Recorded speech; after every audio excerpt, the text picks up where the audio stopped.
Bom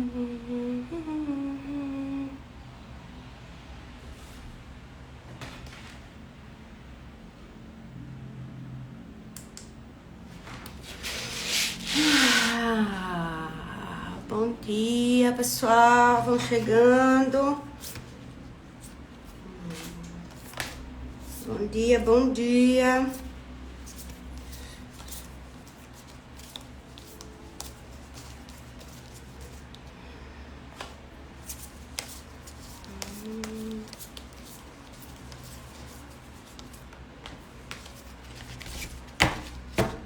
Bom dia, Jéssica. Bom dia, meninas.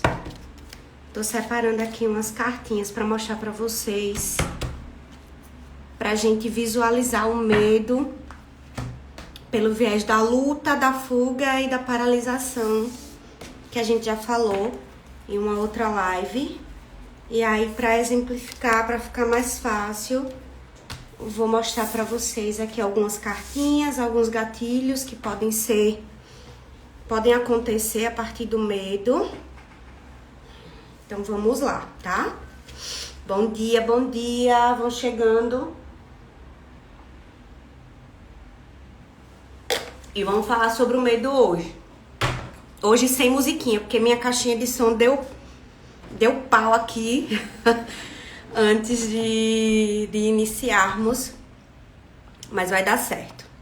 Vamos lá, galera, bom dia. Sejam bem-vindas à nossa live O Perigo do Medo, nossa aulinha. A aulinha vai ficar salva, manda pras amigas. Aproveita aí, senta o dedo aí nesse encaminhamento aí do que tem aqui, essa setinha. Mande para as amigas de vocês, mande para todo mundo, que vai ser uma live muito importante pra gente entender o medo fisiologicamente falando e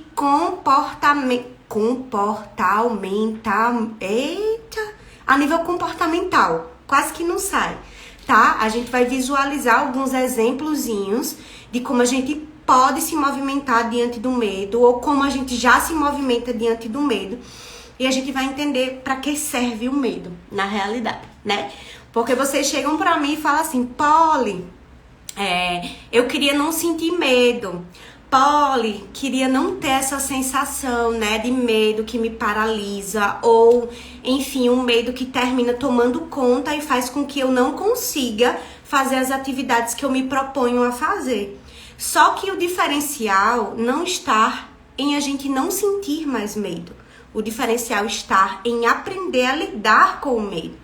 Porque o medo nada mais é do que uma resposta fisiológica e de comportamento que tá ali para alertar sobre algo, que tá ali para alertar sobre situações em específico, né? E aí eu até coloquei nos stories para vocês que nós, PCs, temos um pouco de receio em precificar a nossa consulta, né?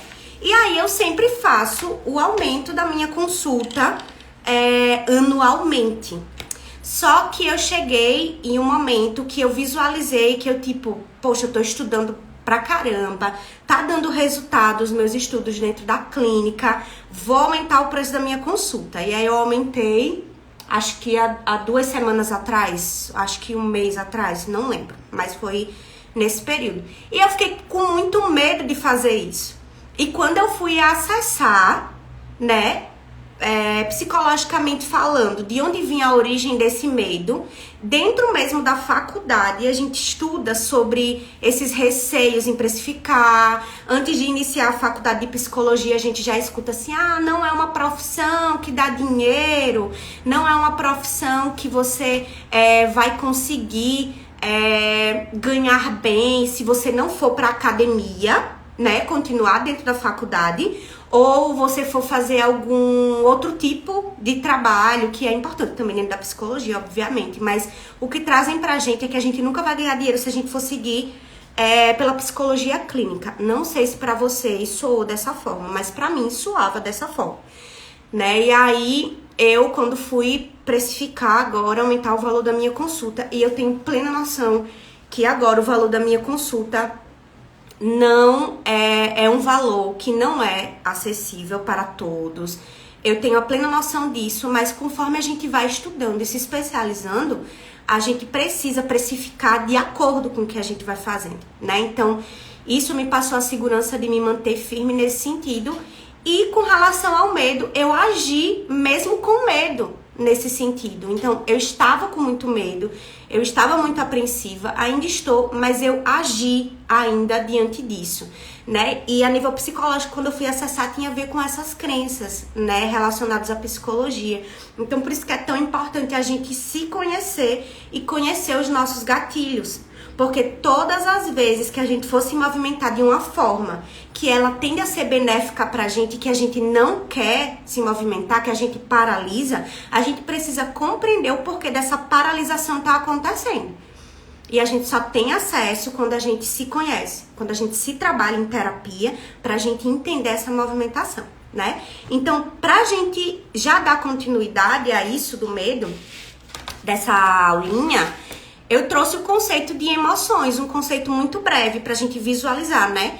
Emoções, elas são sentimentos subjetivos que suscitam manifestações fisiológicas e comportamentais. Ou seja, emoção é ativada, né? A gente sente no comportamento e na nossa fisiologia. Então, são respostas diante de gatilhos que são ativados o tempo inteiro. Por isso que nós modificamos o nosso humor o dia inteiro, o tempo inteiro. Não tem como nós ficarmos estáveis o tempo todo. Não tem como ser feliz o tempo todo. Não tem como, né, ser triste o tempo todo. A não ser que a nível fisiológico tenha tido algum déficit, né, alguma coisa química que esteja impedindo de você estar feliz o tempo todo. Então, no caso da depressão, nesse sentido, tende a ficar mais triste do que ter coisas boas, não. Do que ter emoções mais felizes, digamos assim, né? Nesse sentido, é justificável, né? Então, nós alteramos essas emoções conforme o dia vai passando, porque é super normal de se acontecer. Nós somos seres humanos e vamos ter respostas a estímulos do dia a dia. De maneira inconsciente, às vezes essas respostas vão acontecer, a gente não vai ter nem noção de que foi ativado em alguma coisa, se a gente não se autoconhecer. Por exemplo, quantas vezes você estava no trabalho, enfim, acordou o dia super bem? Eu, Poliana. Vamos lá. Segundas-feiras, desde que começou a chover aqui em Maceió, eu acordava às segundas muito, muito ansiosa. Muito. Mas por que eu tava acordando ansiosa? Segunda-feira, antigamente pra mim era um dia bom, voltou a ser, porque eu identifiquei o que é que tá acontecendo. Segunda-feira era um dia bom, era um dia que eu passava a manhã com a minha família, era um dia que começava tranquilo. E eu comecei a me perceber ansiosa no domingo. Porque na segunda ia iniciar todo um processo novo e eu não conseguia entender o porquê eu estava ficando ansiosa e com medo de chegar essa segunda-feira. Depois eu identifiquei qual foi o gatilho, né? Todas as segundas-feiras, teve um mês aí, acho que foi há 2 meses atrás, eu acordava ansiosa porque acontecia alguma coisa de errado na casa Colha-se. E eu tinha que resolver, desde que começou a chuva. Então, teve várias semanas em que eu acordava na segunda e o Matheus falava, a sala, o seu consultório alagou. Tá tendo pingueira no outro consultório. Tá tendo infiltração no canto tal. Enfim, várias coisas que estavam escondidas anteriormente no verão, porque a Casa Colha-se foi uma casa antiga que a gente pegou abandonada, a gente fez uma reforma e agora na chuva ficou muito mais aparente. Então, todas as segundas-feiras eu acordava ansiosa exatamente porque eu estava esperando essa notícia de que algo ruim tinha acontecido com a Casa Colha-se e me tirava totalmente do eixo, era eita por cima de vixe. Realmente, Felipe, foi muito estressante, foi um período muito estressante, até a gente resolver, né, tudo isso, até a gente pedir ajuda e conseguir resolver. Então, percebam que para o medo, o gatilho funciona da mesma forma da ansiedade. uma situação em específico, ela vai mandar um sinal de alerta para o teu corpo. É uma descarga emocional. Então você recebe essa descarga e aí você começa a se movimentar através do medo ou da ansiedade e você tende a continuar nesse piloto automático se você não identificar qual é o gatilho que tá te fazendo dar continuidade a esse piloto automático relacionado à emoção em específico. Por isso que eu preciso identificar. E eu identifiquei qual era o gatilho que me fazia ter medo e ter ansiedade nas segundas-feiras. A notícia de que alguma coisa ia acontecer de errado com a casa Colha-se. E isso eliciava essa resposta. Depois que eu identifiquei, eu comecei a me autorregular e comecei a perceber, não, peraí. Não é bem assim. Tiveram algumas semanas que foram boas semanas na casa Colha-se. Tudo isso que tá acontecendo, é bom que esteja acontecendo para eu poder resolver a situação, para a gente poder resolver a situação, para que quando venha outras chuvas, outro processo, isso não aconteça mais. Era uma casa mais antiga, então a gente já esperava que isso fosse acontecer. E isso foi me trazendo pro eixo novamente para eu conseguir lidar, né, com essas questões que fogem do controle. Quando eu identifiquei o gatilho, eu consegui me movimentar de uma maneira mais tranquila, né, entendendo o que estava por vir e me regulando, né? Tornar-se consciente é o primeiro passo para assumirmos o nosso protagonismo. Exatamente isso. Por isso que essas aulinhas, ela tem o intuito de trazer para a consciência algumas coisas que por vezes estão no piloto automático ou estão lá no inconsciente. A gente precisa trazer para a consciência, né? Então, o medo, ele nada mais é do que uma reação involuntária a uma situação estressora. Então, o medo aparece involuntariamente diante de uma situação que eliciou algo, deu início a algo ali. Você tá trabalhando tranquilamente, atendendo sua paciente maravilhosa. Do nada, a paciente fala uma frase que termina mexendo com você. Só que você não percebe que ativou o gatilho. Você só se sente mal emocionalmente, você se sente com medo. Vou trazer um exemplo que aconteceu comigo em uma situação específica. A paciente soltou uma situação e eu peguei e fiz uma psicoeducação. Eu falei, talvez isso esteja acontecendo por causa dessa situação aqui. E aí eu mostrei pra ela a situação como um todo. E aí ela falou o seguinte, depois que eu terminei. Eu perguntei, faz sentido pra você? Ela disse, eu acho que não faz sentido pra mim. E isso, eu senti a resposta emocional em mim. Uma descarga de medo, uma descarga muito forte de ansiedade. E aí, eu automaticamente percebi que tudo bem ela não concordar. E eu entendi ali, depois de alguns segundos, o porquê essa descarga estava acontecendo. Foi a insegurança de achar que eu não era boa o suficiente. A insegurança com relação a, eu fiz essa psicoeducação aqui e ela não se sentiu bem, ela vai abandonar o processo terapêutico, ela não me acha boa o suficiente. E aí eu comecei a perceber tudo isso, né? E aí eu fiquei muito ansiosa na situação.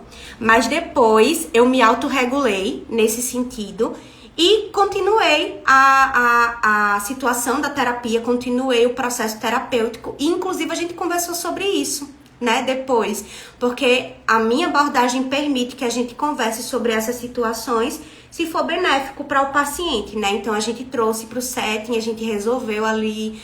E foi bem bacana esse processo, foi bem rico.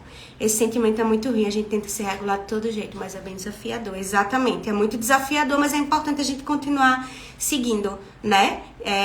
Com essas sensações e essas emoções que fazem parte, tá?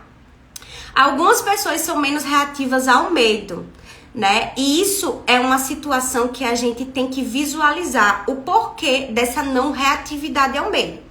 Existem pessoas que o medo é ativado e a gente visualiza do lado de fora as pessoas seguindo, umas pessoas que parecem não reagir tanto a essa emoção. Só que existem maneiras de se comportar diante do medo que pra mim vai ser diferente do que pra você.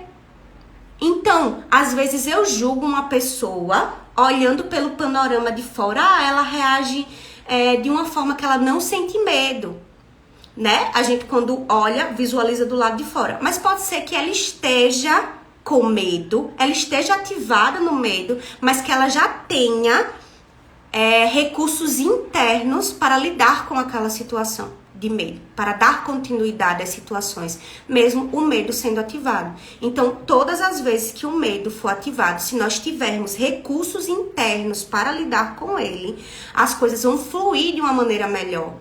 Porque o medo é ativado e automaticamente o que é que eu faço? Eu acesso esses recursos de adulto saudável que a gente traz aqui na terapia, conforme a gente vai trabalhando, para lidar com aquela situação, para lidar com aquela emoção, né? E isso não só a nível do medo, mas a nível de ansiedade e de outras emoções que terminam mexendo com a gente, tá?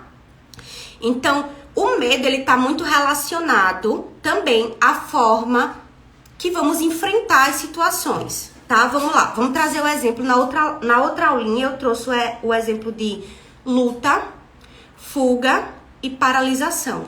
E aqui a gente vai visualizar, e eu separei as cartinhas para vocês verem um pouquinho, tá? Existem algumas maneiras da gente enfrentar o medo quando ele fica ativado, que é esse aqui, peraí, deixa eu ver. A evitação, eu evito, o medo é ativado em mim, e aí eu evito entrar em contato com ele, eu finjo que o medo não existe, finjo que aquilo ali que tá acontecendo não me cabe, e aí eu vou buscar continuar seguindo, evitando isso que eu tô sentindo, que isso a longo prazo não vai ser bacana, porque a gente vai ter muitos prejuízos emocionais a esse nível, né? Então eu posso evitar o medo, eu posso hipercompensar. O que é isso? É um estilo de enfrentamento, a maneira que eu escolho enfrentar as coisas, e diante do medo ele pode ativar em algum momento, e aí eu escolho lutar com ele. Seria a resposta de luta. Então, aqui a imagem ela mostra bem. O medo aparece por dentro. Eu estou muito amedrontada e eu finjo como se nada tivesse acontecendo. Só que evitar estar em contato com o medo, né? Evitar entrar em contato com isso para poder ressignificar traz muito prejuízo. E aqui um exemplo claro, deixa eu ver se eu posso trazer para vocês. Tem uma hipercompensadora que eu tava falando com as minhas amigas, que é muito claro. A Anitta, ela é uma hipercompensadora clássica, assim, a gente visualiza pelo comportamento dela. Ela pode até ter insegurança. Eu tô falando de fora, tá, gente? Pelo que eu observo de fora. Não tem como aprofundar, porque eu não sei o contexto dela. Mas pelo que a gente observa, ela mostra ser uma mulher super poderosa, uma mulher forte, uma mulher que consegue tudo que ela quer, né? Foda-se os outros, tô aí mesmo, fortuna. Só que por dentro, ela pode vir a ter várias inseguranças, que ela não vai mostrar, porque ela pode estar hipercompensando. Então, o gatilho é ativado do medo e eu finjo que nada está acontecendo. Sigo a vida dessa forma. E eu posso me render diante do medo. Então, aqui a gente vê as pessoas que geralmente se rendem no sentido de que o medo aparece, né? Eu tenho muitos projetos que eu quero dar continuidade, que eu quero fazer acontecer dentro do meu trabalho, só que eu termino me rendendo, paralisando a esse medo. Não vou fazer, não vou dar a cara a tapa, porque eu tô com muito medo do julgamento alheio, medo do que pode vir a acontecer, então eu me rendo ao medo e termino ficando ali no meu quentinho, não saindo para desbravar os projetos que eu tenho em mente, né? Esses 3 tipos de situação, ele vai acontecer, elas vão acontecer, tá? Vão acontecer e elas podem acontecer de maneira não separadamente, assim como eu expliquei. Às vezes os gatilhos são ativados e as 3 formas elas aparecem juntas dentro do nosso comportamento. E é bom que fique muito claro para vocês isso, porque esse tipo de resposta de enfrentar as coisas tem muito a ver com todos os gatilhos nossos que são ativados. Por isso que dentro da terapia, como eu trabalho, eu preciso fazer uma, como é que eu chamo? Uma circuitaria de gatilhos, uma circuitaria esquemática, que a gente chama, para eu entender a infância como é que foi o ambiente familiar, para eu conseguir fazer o link com o hoje. Você ainda convive nesse ambiente familiar com bastante frequência? Como é para você esse medo dentro da família? O seu pai te aliciava medo? Sua mãe te aliciava medo? Como é esse processo? Para eu entender qual foi a forma que você decidiu agir diante dessas situações em específico, tá? Eu era essa pessoa que me rendia e evitava. Eu estou mais pro lado do enfrentamento. Exatamente. O Felipe, ele evitava muitas situações, né? Então, ele terminava se rendendo aqui. Se rendendo às situações de medo, se rendendo às situações de variadas formas, assim, era o estilo de enfrentamento principal dele. E eu era hipercompensadora. Por fora, fingia que tava tudo bem, por dentro eu tava morrendo. E agora, e a evitativa também, que eu permeava por esses dois, né? E aí, agora a gente tá achando maneiras mais assertivas. Isso significa que a gente tá abrindo mão de alguns modos, estilos de enfrentamento que não são tão benéficos pra gente. Porque se você for olhar o hipercompensador, é bacana, em equilíbrio. Por quê? Trazendo o exemplo da Anitta, ela conquistou tudo que ela sempre quis. Tudo. Ela conquistou o sucesso, ela conquistou a fama, ela conquistou muitas coisas bacanas, né? E a hipercompensação em equilíbrio, ela é bacana porque ela te faz conquistar o que você quer.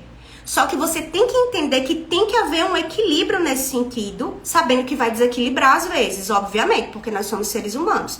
Então, se eu hipercompenso, eu vou conseguir conquistar os meus objetivos, mas não pode ser a custo da minha saúde mental. Por exemplo, eu antes fazia, quando eu comecei a trabalhar aqui na clínica, né? Trabalhava horas. Isso para hipercompensar o meu fracasso. Meu fracasso, que é um esqueminha que eu tenho, que enfraqueceu bastante, que é esse aqui, ó, esquema de fracasso.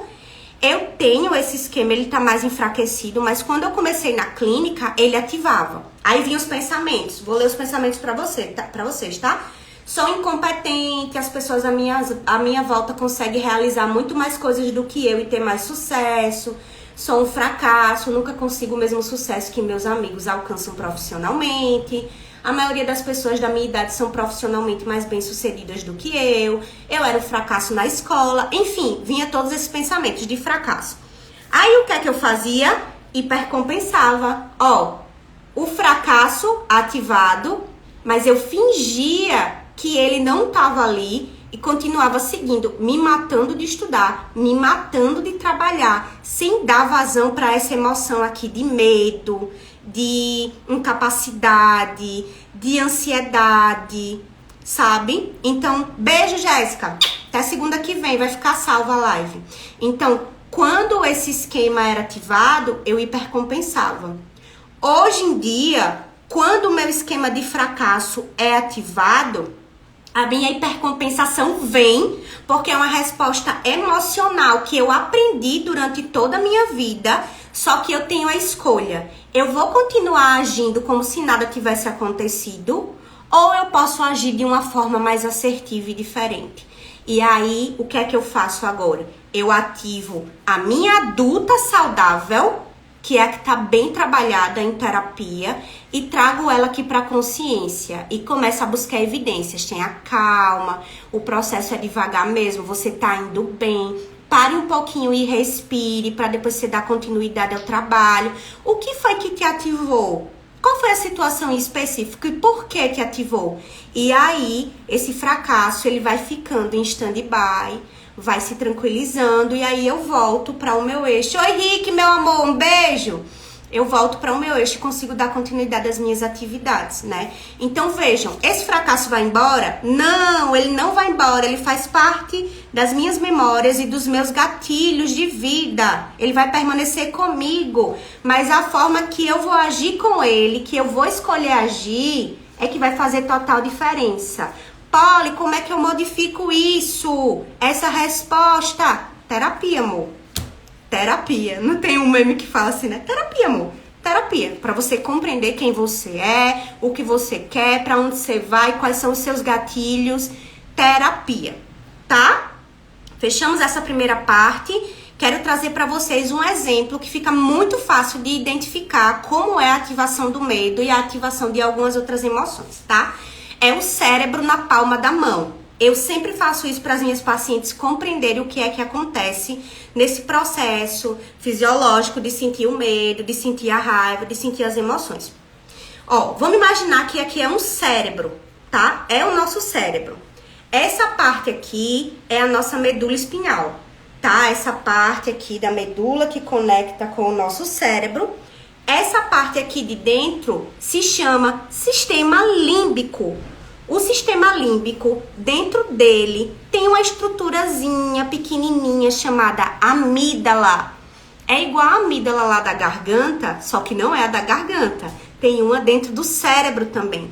E essa amígdala que tá aqui dentro do sistema límbico, ela é simplesmente responsável por nossas emoções. Então, às vezes, a amígdala manda resposta para o nosso corpo e a emoção é ativada antes da gente se dar conta de por que está sendo ativado aquilo. Então, por isso que às vezes a gente faz assim, caraca, eu tava tão boa até agora e aconteceu uma situação, tô me sentindo tão mal e eu não sei o porquê eu tô me sentindo tão mal. Na terapia, quando você tá em terapia, você vai conseguir identificar gatilho ativado, porque eu tô mal, porque eu tô mal. Ah, entendi. Vi a foto da ex-namorada aqui, do meu atual, e aí isso me deixou ativada na defectividade, no fracasso. Então, como é que eu posso me regular a partir disso? Certo? Então, vamos lá. Medula espinhal, sistema límbico, amígdala, aqui dentro, responsável pelas emoções. Essa parte aqui, que cobre a amígdala, é o nosso córtex pré-frontal. E nesse córtex pré-frontal é essa parte aqui. Essa parte nada mais é do que a parte que vai controlar as nossas ações diante da ativação da emoção.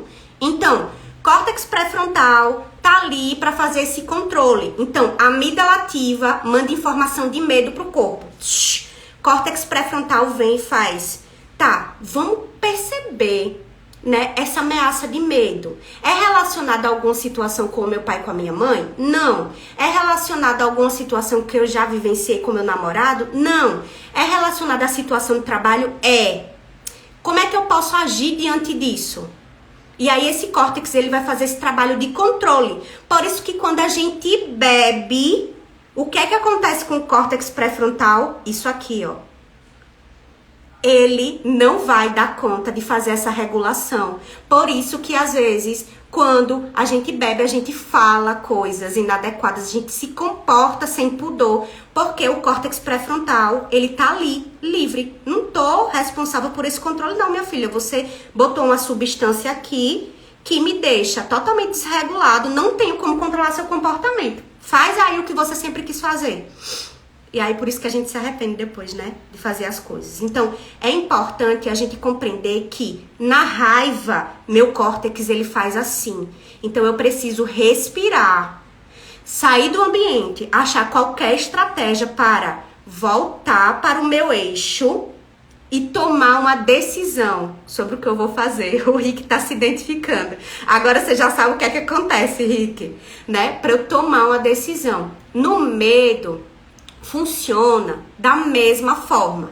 Ó, amígdala, resposta pro corpo de medo, né? O meu córtex, ele fica assim, situação de assalto, tá? Rick vai entender que a gente lá no clima bom, meu Deus, era assaltado direto, minha gente. O Rick é meu amigo de infância, assim. Então, quando eu sou assaltada, a minha amígdala vai mandar uma resposta pro meu corpo. Se for uma resposta de medo, o meu corpo vai ter segundos, milésimos para pensar. Como é que eu vou agir diante dessa situação? Eu fujo, eu luto ou eu paraliso? Vou fugir. E aí, o córtex pré-frontal é responsável de fazer esse controle de que você vai fugir, corre que dá tempo. E aí você foge diante da situação. Entende? Então, o cérebro na palma da mão, ele é muito bacana de se compreender porque a gente entende esse processo como acontece, tá? Então, diante da resposta do medo, eu preciso identificar o porquê o medo está acontecendo e tentar compreender como é que eu vou agir diante daquela situação.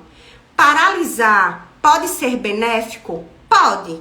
No sentido de que meu medo ativou, eu tenho projetos para fazer dentro do meu trabalho, só que eu não quero dar continuidade a esses projetos.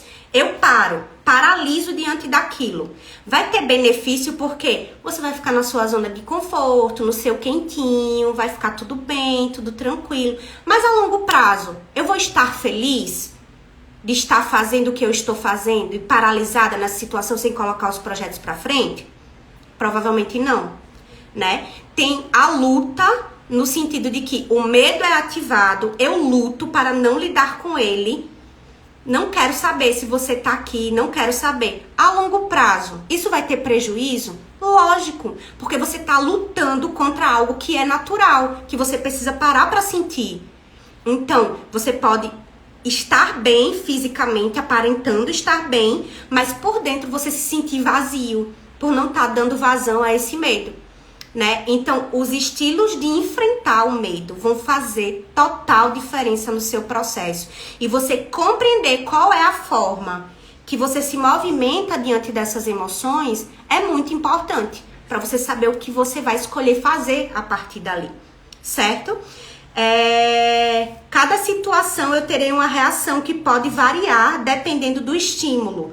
Ou seja, nunca vou reagir ao medo da mesma forma em situações diferentes. Vão ter situações em que eu vou evitar, vão ter situações em que eu vou hipercompensar e vão ter situações em que eu vou me render, dependendo da situação, dependendo de qual seja essa situação. Então, eu trouxe um exemplo aqui. Situação de medo, assalto na rua, paraliso. Tem uma situação específica. Eu e Mônica é minha madrasta, estávamos indo pra academia, lá no Climabum, 4h30 da manhã.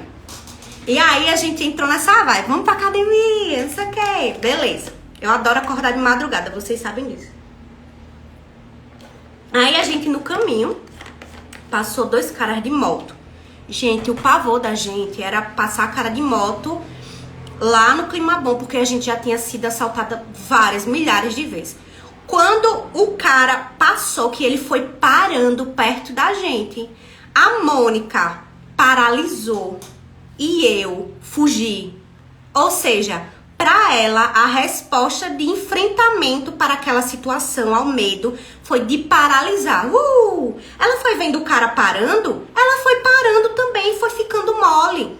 E eu fiz o seguinte, corre, Mônica! E eu saí correndo. Quando eu cheguei lá na frente e o cara não era assaltante, ele só tava diminuindo, porque a casa dele tava próximo a gente, né? Quando eu olhei, a Mônica estava paralisada. E aí eu voltei pra pegar ela e a gente começou a rir da situação, né? Ou seja, a minha resposta de enfrentamento ao medo foi fugir. A dela foi paralisar. Então, as respostas acontecem, mas de forma diferente para cada pessoa e para cada situação, tá? Uma outra situação de medo, por exemplo, brigas em casa. Meus pais vivem pegando no meu pé pra eu não sair, pra eu não fazer as coisas, tudo de tudo eles pegam no meu pé, né? Eu posso atacar nesse sentido. Tipo, estão reclamando? Também vou reclamar. Vou botar aqui, peitar e dizer que eu posso sim, que eu já sou adulta, que eu não tô nem aí pra o que eles querem, pra o que eles estão colocando. Eu posso atacar nesse sentido de medo, de uma resposta de medo.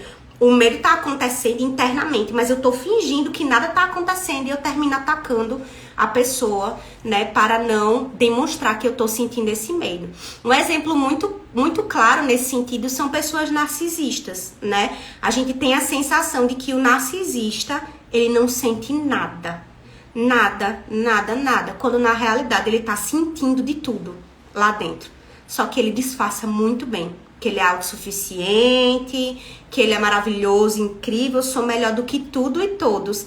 E eu coloco essa capa pra me proteger. Então o narcisista, ele é craque em fingir que o medo não tá acontecendo, fingir não ter essas emoções. E na realidade até ele tem um modo que é muito importante, que já vou mostrar pra vocês, né? Que é importante de ser visualizado, tá? Nessa situação de medo, brigas em casa, então tem a situação de medo de briga com as amigas, por exemplo. Quando a gente tem uma amizade muito fortalecida, né? Antigamente eu acreditava assim, poxa, eu tenho amigas que são muito importantes pra mim, então eu não posso me posicionar de forma que eu as desagrade. Então, eu morria um pouquinho pra agradar minhas amigas. E hoje em dia, as amizades consistentes que eu tenho, eu entendo que eu preciso me colocar. Eu preciso colocar o que eu sinto diante dos posicionamentos dela. Porque é importante para o fortalecimento da amizade compreender que nós nos movimentamos de maneira diferente. Nem sempre eu vou concordar com o que você fala. Nem sempre eu vou achar bacana o seu posicionamento. Mas isso não significa que eu não te ame.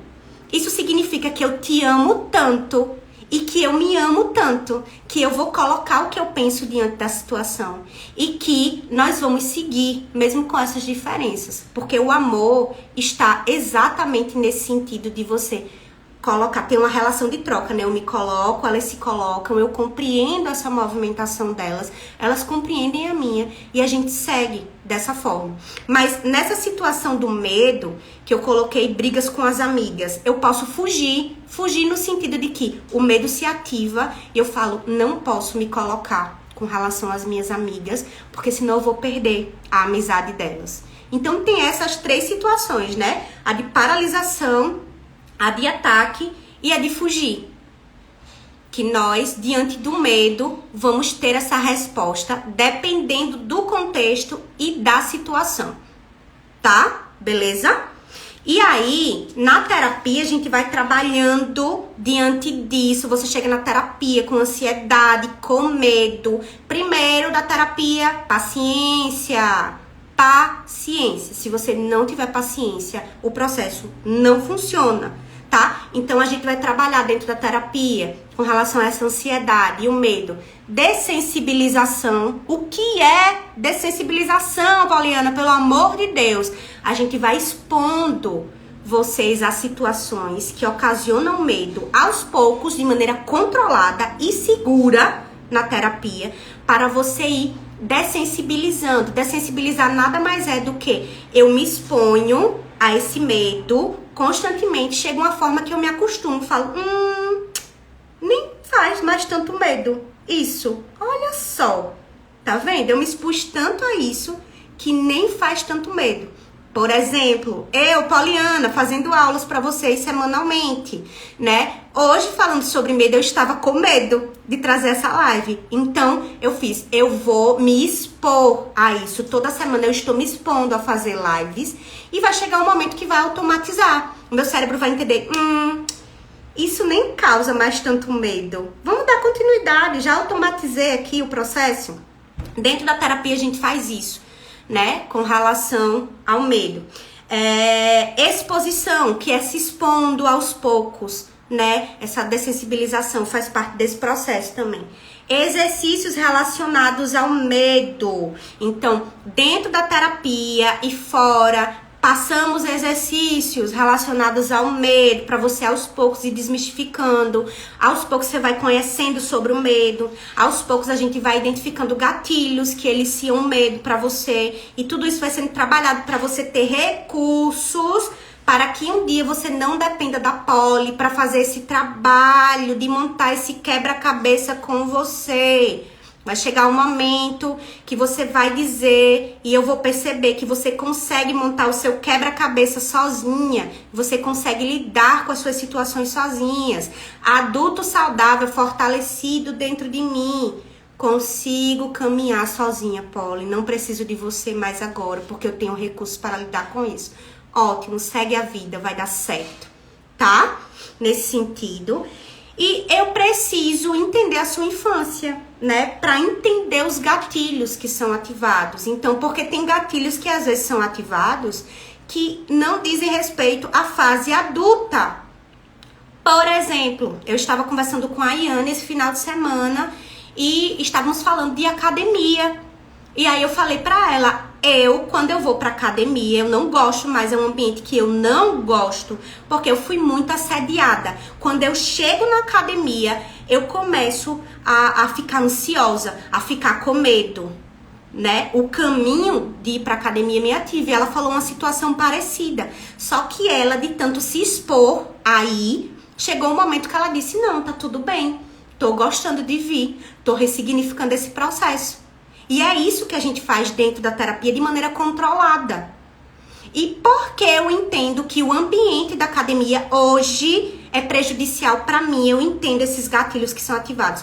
Porque eu conheço da minha história e conheço os meus gatilhos. Então fica mais fácil de eu identificar o porquê esse ambiente me faz mal. E aí eu decido, eu vou dar continuidade a ficar indo para academia para fazer esse processo de dessensibilização do medo? Tá, escolho. Mas se eu não escolher, eu vou entender o porquê eu não escolhi, o porquê eu não quero ir, mas eu tenho consciência do porquê. Antes eu ia pra academia e eu ficava passando mal lá e eu não entendia o que acontecia, porque eu não me conhecia. Hoje em dia eu sei que é por causa dos assédios, de tudo que eu vivenciei. Então, a amígdala dispara, lembra? No medo, ansiedade, eu começo a passar mal. Quando eu sei e entendo o porquê, eu falo, não, peraí, tô em um ambiente controlado, tem um personal ali que é bem bacana comigo, ele não vai fazer mal a mim, porque eu já tô com ele há 3 meses e ele é tranquilo. Esse ambiente aqui eu tô me sentindo segura, tenho segurança ali na porta, começa a me regular, e aí eu vou me acalmando e consigo dar continuidade ao que eu preciso lá dentro. Então, por isso que a gente tem que entender a infância, a adolescência, para fazer todo esse processo de mudança, tá bom? E o perigo do medo, que é o tema principal da live, é exatamente a gente deixar de fazer as coisas ou se sentir mal diante de várias situações e não perceber o porquê aquilo está acontecendo, né? Então, se eu paraliso diante do medo, eu perco oportunidades belíssimas de enfrentar esse medo, lidar com ele e atingir níveis surreais de coisas que eu quero para minha vida, né? Se eu fujo do medo, internamente eu vou sentir muita ansiedade, um processo fisiológico muito forte, às vezes somatiza, né? Muita dor de cabeça, dor no estômago, muita coisa por eu não colocar para fora e compreender de onde vem esse medo. Então fugir também não é o caminho. E se eu luto contra o medo, acontece a situação específica. Eu estava lendo o livro do Whindersson Nunes e vendo algumas entrevistas dele. E o Whindersson, ele é hipercompensador também, ele luta contra as situações, né? Agora ele trabalhou na terapia e tudo mais. Lembrando que eu tô falando desse contexto por fora, do que eu vejo de fora, tá? Não tem como aprofundar porque eu não sei a história dele como um todo, né? Mas ele trouxe uma situação X específica que ele conseguiu alcançar o sucesso e ele não estava feliz. Internamente ele estava mal. E aí foi quando ele entrou em depressão. Porque quando eu luto com relação a alguns gatilhos meus que estão ativados, eles se ativam. Eu luto, o que é que acontece? Eu vou produzir, eu vou trabalhar, eu vou lutar contra aquilo. Luto. Uma pessoa que quer sucesso, luta, vai correr atrás, vai chegar no sucesso. E quando chegar lá, vai se sentir vazia. Que foi o que ele disse. Quando eu cheguei lá, eu fiquei. E agora? Né? No livro dele, ele até fala uma situação que ele foi pago, deram 20 mil reais pra ele em dinheiro. Ele pegou a bolsa com 20 mil reais, ele fez isso, esse dinheiro aqui, sabe? Essa sensação de vazio, de, meu Deus, eu não tô feliz, mesmo tendo tudo isso, né? Que eu tenho, que eu sempre almejei, sabe?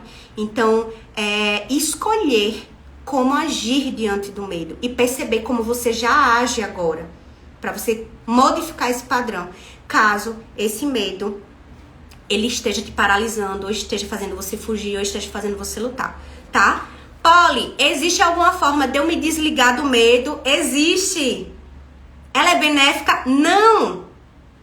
Tá? Existem algumas situações, por exemplo, pessoas que foram abusadas na infância. A infância inteira, a adolescência inteira, sofreram uma série de abusos físicos e psicológicos. O nosso cérebro, ele vai precisar se defender de alguma forma dessas situações abusivas. Então, eu tenho que elaborar alguma estratégia aqui para eu não visualizar essa situação como abuso, para eu me desconectar. Então eu preciso me desconectar do meu medo. Só que não tem como você se desconectar só do medo. E nem é benéfico, tá? Quando você desliga as emoções, você desliga todas. Inclusive as emoções, a alegria, né? As sensações, os sentimentos de prazer, de euforia. Desliga tudo. Que é um modo que a gente chama na terapia do esquema de protetor desligado. É o paciente que chega, geralmente sem expressão, sem saber falar o que está sentindo, sem querer aprofundar na história e termina se desligando completamente. Então, tem como você se desligar do medo? Tem, mas você vai se desligar de todas as outras emoções. E o desligamento, o protetor desligado, é uma estratégia muito adotada por pessoas que já sofreram diversos abusos e para situações que a gente entendeu como traumática na infância e na adolescência. Por que entendeu como traumática? Né? Nem sempre a situação que eu entendo, que eu compreendo, porque o meu cérebro lá, pequenininho, quando eu sou uma criança, às vezes não consegue formular que aquilo é uma forma de abuso, que aquilo é uma forma de prejudicial para mim. Então, eu interpreto como um trauma e aí eu esqueço, por vezes eu esqueço, mando lá pro inconsciente. E aí, como é que eu vou lidar com essa situação daqui pra frente? Desligo o meu protetor, desligo as minhas emoções. São aqueles adultos, geralmente, que não tem expressão nenhuma. Que você conversa e eles ficam assim. Bela de Crepúsculo, né? Que tem até um meme que bosta assim, Bela feliz, Bela triste, Bela zangada, né? A mesma expressão. A Bela, ela tem o protetor desligado. Tanto que ela não consegue perceber os abusos do Edward, né? A gente ama Crepúsculo, eu sou uma crepusculete, mas ela tem o protetor desligado, ela é muito desligada, desconectada das emoções. Então existe essa forma de se desconectar do medo. Ela não é benéfica. Eu mostrei para vocês entenderem o que acontece quando se desliga do medo. Esse modo aqui, ele é ruim? Como um todo, não. Porque lá na infância, se a criança sofre abuso e se desliga, é uma maneira que ela encontra de sobreviver diante daquela situação. Sabe? Então, é isso que a gente tem que visualizar. Tem modos como o protetor desligado que eles vão agir, vão ser ativados em determinados momentos pra gente sobreviver. Igual os estilos de enfrentamento que a gente viu aqui hoje, gente. Isso aqui a gente tem que trabalhar em terapia para aprender a lidar com, compreendendo que foram maneiras que nós encontramos de sobreviver.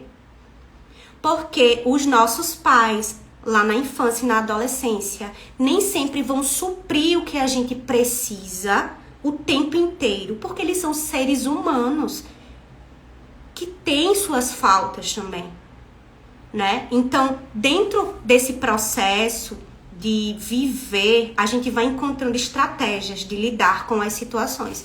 Então, o protetor desligado nem sempre é de um todo ruim. Tem situações que a gente vai precisar se desligar pra gente continuar seguindo, tá? Mas não tem como você se desligar apenas só do medo, caso isso aconteça. E não é benéfico na fase adulta.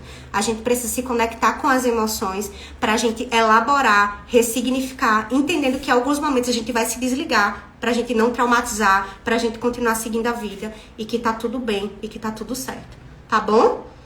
Hoje a gente visualizou o medo, o perigo, né, do medo. É exatamente essas questões relacionadas a paralisar, a fugir, lutar. A gente viu os estilos que a gente mais enfrenta, os estilos de enfrentar o medo, que pode ser um predominante, mas sempre os outros vão estar ali, permeando o nosso processo. A gente viu a nossa adulta saudável, que é o que a gente fortalece em terapia pra gente aprender a lidar com as situações. E a gente visualizou quando o esquema de fracasso é ativado, como eu posso agir diante do estilo de enfrentamento e como eu posso ativar a minha adulta saudável diante dessa situação. Manda essa live para as amigas. É importante mandar a live para as amigas, para todo mundo. Essa aulinha, porque ela foi bem bacana, né? Eu achei o máximo, tô achando o máximo estar aqui com vocês todas as segundas-feiras. Ah, e tem aqui vocês mandaram dúvidas para as caixinhas, né? Vocês trouxeram algumas dúvidas no seguinte sentido, só pra gente finalizar, tá? Tenho medo de meus pensamentos me fazerem sofrer muito. Então, quando a gente tem medo, dos pensamentos, a gente tem que parar para definir o que é o pensamento automático, né? O pensamento negativo que tá vindo ali, disfuncional, que a gente chama, que é real. Porque às vezes esses pensamentos automáticos, né, e pensamentos negativos que aparecem, nem sempre eles são reais. Então eu tenho que parar para analisar o que é real, o que não é, para anotar e entender, tá? Olhando a minha trajetória até hoje, esses pensamentos fazem sentido? Não. Esses pensamentos, eles vão sair de mim? Não, eles provavelmente vão continuar aparecendo. Então, é trazer estratégias de como lidar com eles. Eles são ativados? Um exercíciozinho. Anota todo pensamento que vier, que é negativo, e você vai contestar eles. Eu sou uma péssima pessoa. Mas eu sou uma péssima pessoa mesmo? Diante de toda a minha trajetória de vida, do que eu faço diariamente, não sou uma péssima pessoa. Você vai contestando aos poucos todos os pensamentos nesse sentido, tá bom? Medo do que os outros irão falar sobre mim. Gente, é muito clichê e eu já falei aqui essa situação. Vocês acham que eu não tenho medo do que os outros vão falar sobre mim?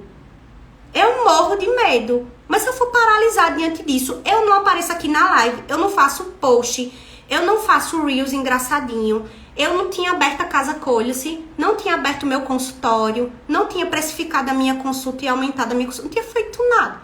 Porque falar de mim, estão falando aí, ó. Se bobear, teve gente que entrou na live e saiu e já tá me xingando. Mas eu vou paralisar diante disso? Não, eu sei quem eu sou, né? Então é pegar as evidências realmente de quem você é, fazer uma listinha. A opinião de quem realmente importa na minha vida? A opinião da minha amiga fulana, do meu marido, do meu amigo tal. Quando eu estiver me sentindo uma pessoa ruim, eu vou perguntar para essas pessoas se elas realmente me acham uma pessoa ruim. E isso já vai te trazendo para o seu eixo. Coloca num papelzinho quem realmente importa na tua vida e quem vale a pena de você questionar sobre o seu comportamento, tá? Medo dos projetos não darem certo. Quando a gente visualiza que, às vezes, projetos não vão dar certo mesmo, sabe? E às vezes acontece de a gente colocar a cara e não dar certo. Mas acontece da gente meter as caras e dar muito certo. E que isso faz parte, é um risco que eu vou ter que assumir e vou ter que enfrentar. A gente começa a mudar o nosso comportamento diante disso. Porque eu também tenho medo de muitas coisas não darem certo. Mas quais são as formas que eu posso fazer com que dê certo? Aí eu já tô agindo com relação a essa sensação que eu tenho, tá? Medo de não ser boa o suficiente, medo de não ter apoio da família. Gente, eu acho que o medo de não ser boa o suficiente acontece o tempo todo, principalmente agora na nossa sociedade, que a gente vê gente aparentando ser boa o tempo todo, essa questão da mídia social que a gente visualiza, mas é agir diante disso, né? Quando isso aparece, a gente acolher essa sensação e a gente escolher continuar agindo diante disso. É muito importante, tá? E medo de não ter o apoio da família. Gente, vocês acham que eu tenho apoio de toda a minha família? Nunca tive apoio da minha família no início, nunca tive. Só algumas poucas pessoas da minha família que me apoiaram. Agora, meu pai, meus irmãos me apoiaram, tanto que tem um irmão que trabalha comigo agora. Mas no início, não tinha não o apoio da minha família, sabe? E é a gente compreender que quem é família? Quem faz parte do meu núcleo familiar? Aprendi isso com o Felipe semana passada.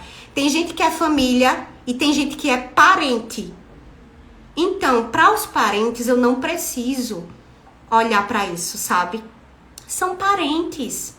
Quem é da minha família que realmente importa, que pode vir a me apoiar ou não. Então, eu visualizo quem é da família e de quem eu realmente preciso de apoio. E se eles não apoiarem, tudo bem. Eles têm o processo deles, o direito de não apoiar e tudo certo. Eu escolho seguir mesmo diante disso. E quem é parente, minha gente, não se importa não com essa opinião. É parente, não tem que opinar não sobre a vida de vocês. Beleza? Tudo certo? Deixa eu ver aqui o que vocês falaram, né? É um processo de longo prazo e para terapia esperando milagre na primeira sessão pode se frustrar muito fácil. Cara, ó, o que mais tem acontecido no último mês, viu? Vocês têm me procurado, aí vocês vêm pra primeira sessão, depois somem. Longo prazo, bebê. Não tem nada de receita de bolo, não. É um processo. Terapia é devagar mesmo. Pamela, um beijo, meu bem. Vi sua figurinha agora, o coraçãozinho. E o mais complexo disso é que muitas dessas pessoas que não se conectam é que são vistas como maduras. O valor cultural tem um peso muito forte. Exatamente, Felipe. As pessoas que são aquelas que hipercompensam, que não se conectam com emoções, que são vistas como fortes. Ah, você é forte o tempo todo. Ah, você dá conta de tudo. Ah, a gente exalta isso culturalmente. Isso termina adoecendo o outro, porque a gente coloca o peso no outro de sustentar um papel de força que às vezes está sendo ali levado a pulso. Internamente a pessoa tá morrendo, tá mal e precisa ser visualizada, sabe? E a gente coloca um peso de que essas pessoas fortes que são as legais, que são as bacanas e tudo mais, mas isso precisa ser olhado também. Qual é o peso que eu tô colocando para esse outro que é forte o tempo todo? Esse outro é forte o tempo todo mesmo? Tá? É preciso visualizar isso.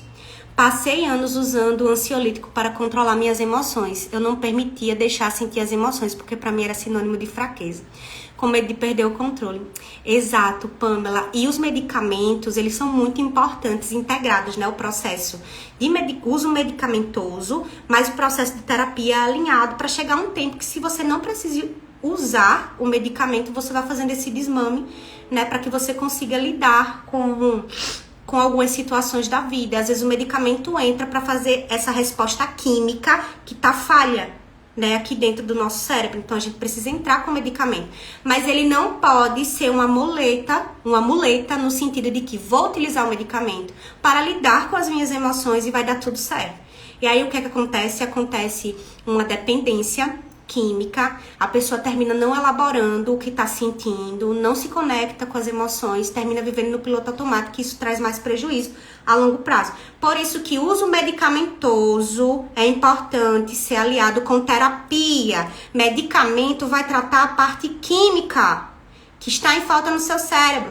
Terapia vai elaborar o processo, você vai conversar sobre aquilo que fez o processo químico entrar em falha, o que foi que aconteceu lá na tua infância, na tua adolescência, para que acontecesse isso da depressão, da ansiedade generalizada, como é que aconteceu? Vamos tentar trabalhar esses gatilhos aqui dentro para fazer esse processo. E aí os dois, medicamento, mais terapia, como do sucesso, maravilhoso. Só o uso medicamentoso a curto prazo é mais rápido, mas a longo prazo pode trazer mais prejuízo. A gente tem que alinhar. O sentir importa. Tá bom? Amores, foi isso. Obrigada por vocês estarem aqui. Espero que essa live tenha sido útil pra vocês. Um beijo. Boa segunda-feira. Segunda que vem a gente se encontra por aqui. Segunda que vem vou trazer convidados. Tá bom? Beijo em vocês. Meu abraço mais afetuoso e a gente se encontra semana que vem. Tchau!